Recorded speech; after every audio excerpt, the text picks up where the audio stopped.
Pärast Kiievile rasket tööd, mil Ukraina õhutõrje ei suutnud alla tulistada ühtegi Vene ballistilist raketti, ilmus uudis, mis šokeerib veelgi rohkem. Eelmisel nädalal Valges Majas toimunud kohtumisel lükkas Donald Trump isiklikult tagasi Volodõmõr Zelenski palve anda Ukrainale 100 täiendavaid püüdurrakette Patriot-süsteemide jaoks. Kiildumise põhjuseks oli seesama puudujääk, mida me eelmises saates arutasime. Trump viitas nende rakettide nappusele Ameerika ladudes ja ütles, et neid on vaja Ameerika Ühendriikidel endal, et kaitsta objekte Lähis-Idas ja Pärsia lahe riikides sõjatingimustes Iraaniga. See keeldumine ei toimunud eraldiseisvalt, see langes kokku ööga, mil Venemaa raketirünnak Kiievile läks Ukrainale maksma. Füüsiliselt ei tulistatud alla ühtegi ballistilist raketti. Samal ajal tunnistas Zelenski ausalt, et sel aastal on meie partneritelt õhutõrjerakettide tarned võrreldes eelmise aastaga mitmekordselt vähenenud. Samal ajal hakkas Venemaa massiliselt hävitama suurte veebikaubandusplatvormide kaubaladusid Ukrainas ning on ilmselgelt valmis tekitama tõelise humanitaarkriisi. Teisest küljest kinnitavad üha rohkem allikaid, et läbirääkimised Patriot-rakettide tootmislitsentsi andmise üle Ukrainas jätkuvad. Või toodab algfaasis neid rakette Ukrainale hoopis Saksamaa. Ühesõnaga, uurime seda segast küsimust koos. Minu nimi on Aleksei Petši, alustame. Aga enne kui alustame, palun teid kohe praegu tellida see YouTube'i kanal. Vajutage tellimise nuppu. Kontrollige kohe, kas olete juba tellinud. Me liigume 300 000 tellija piiri poole. Seega olen tänulik iga teie tellimuse eest.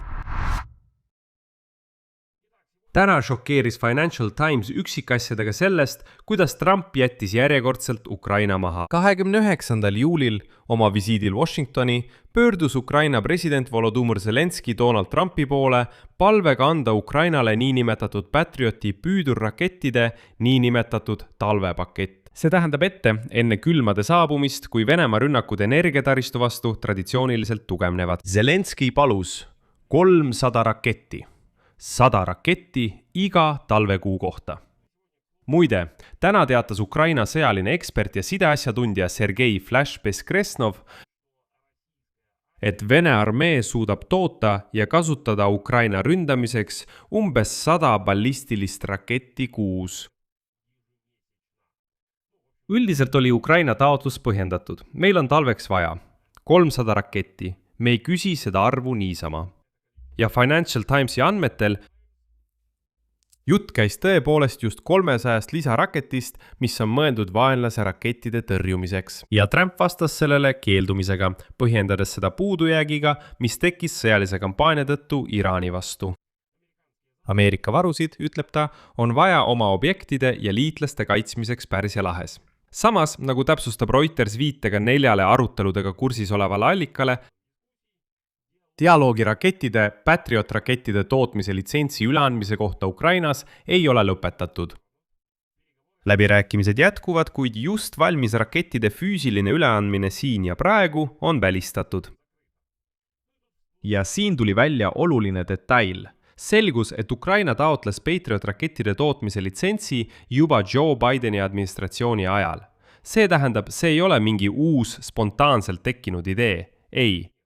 See on küsimus, mida Ukraina pool on tõstatanud juba mitu aastat ja mis iga kord põrkub vastu ühte ja sama seina. Ameerika tootjad ei ole valmis jagama nii tundlikku tehnoloogiat isegi liitlastega. Aga olgem ausad, kui Joe Bideni ajal oleks see õnnetu litsents välja antud. Tänaseks päevaks toodaks Ukraina juba füüsiliselt ise Patrioti rakettide rakette ja ei oleks vaja käia ja paluda Donald Trumpilt, et ta annaks meile need raketid. Ma seisan lihtsalt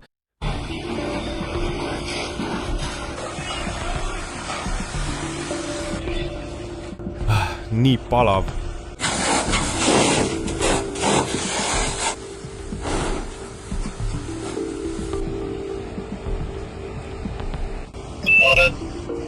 Having left.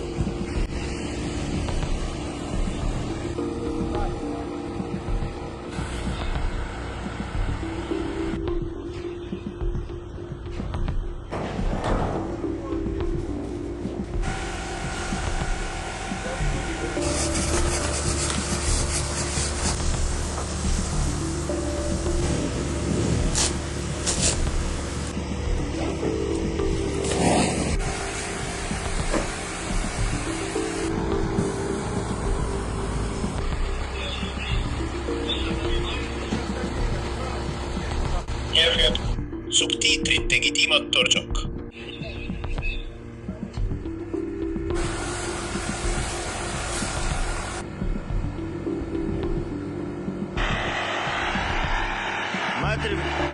Kolm 400, ma lihtsalt seisan, kurat, mul on palav, ma põlen, kurat.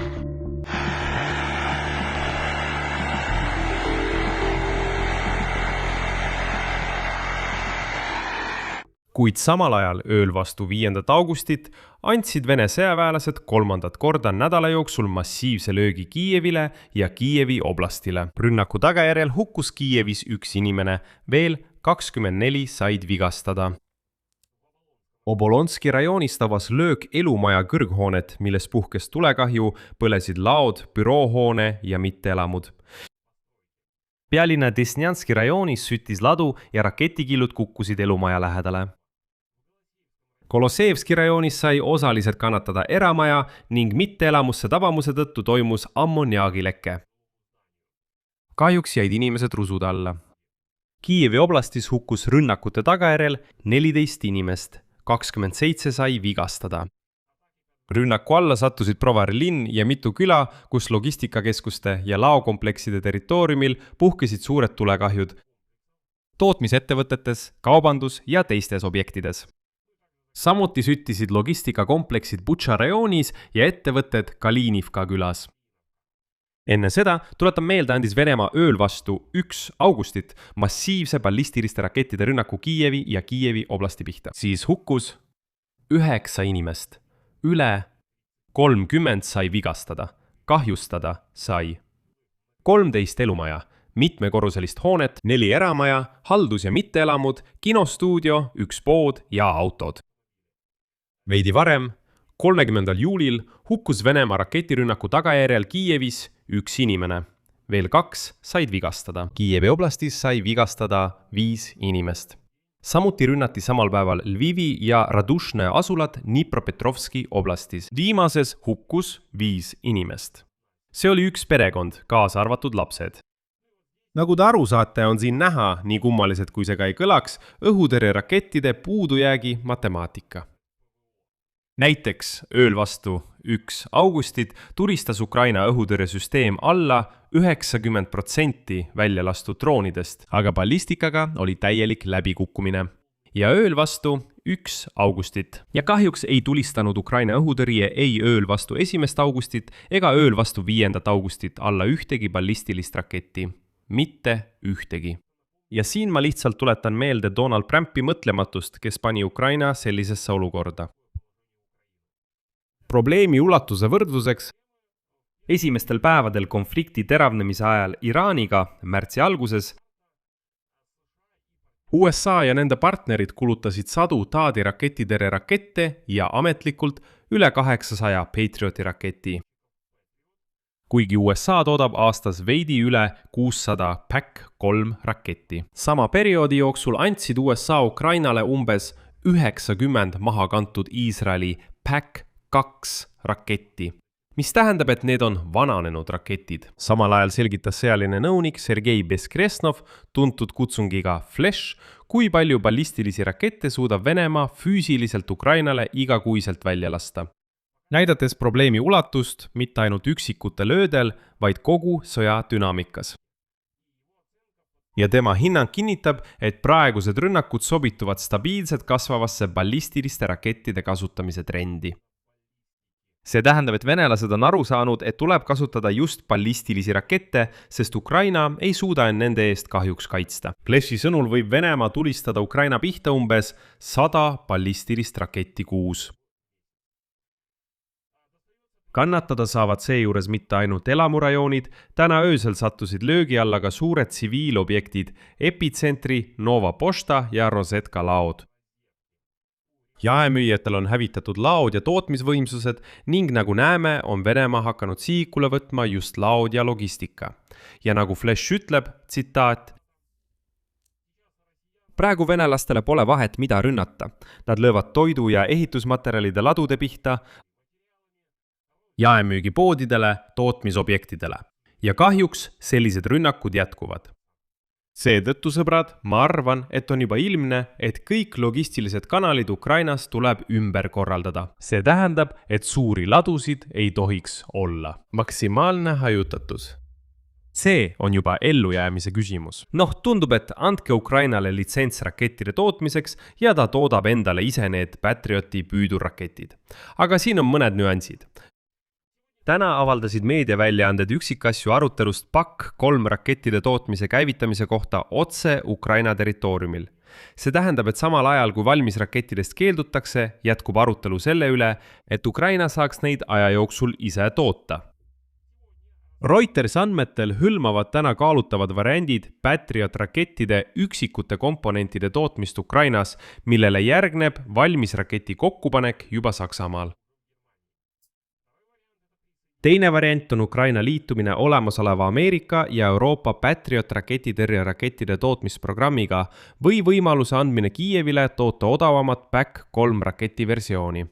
See ongi see, millest ma rääkisin eelmistes saadetes. Okei, te ei taha jagada just selle kõige kõrgtehnoloogilisema PAK-3 raketitehnoloogiat, kõige arenenumat raketti, siis andke see niinimetatud ekspordiversioon.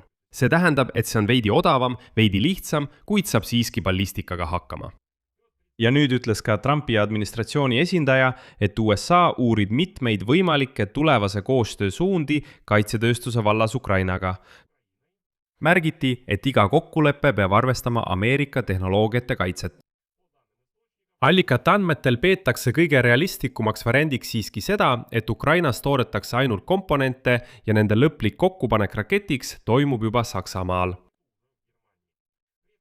Isegi juhul, kui kokkulepe saavutatakse, ei saa Ukraina uusi rakette lähiajal. Allikate hinnangul võtab uute tootmisliinide käivitamine tavaliselt vähemalt 3 aastat pärast litsentsilepingu allkirjastamist. Nii et see on väga kauge tuleviku teema, aga nagu te aru saate, on rakette vaja juba täna. Siin panen 3 punkti, teie arvamus ja järeldused, kirjutage selle saate kommentaaridesse, tellige kanal, vajutage kellukesele ja ärge unustage panna laiki. Kui soovite toetada selle YouTube'i kanali tööd, saate seda teha rahaliselt tees annetuse selle video kirjelduses olevate linkide ja rekvisiitide kaudu. Sellega on kõik, hoidke end, kõike head!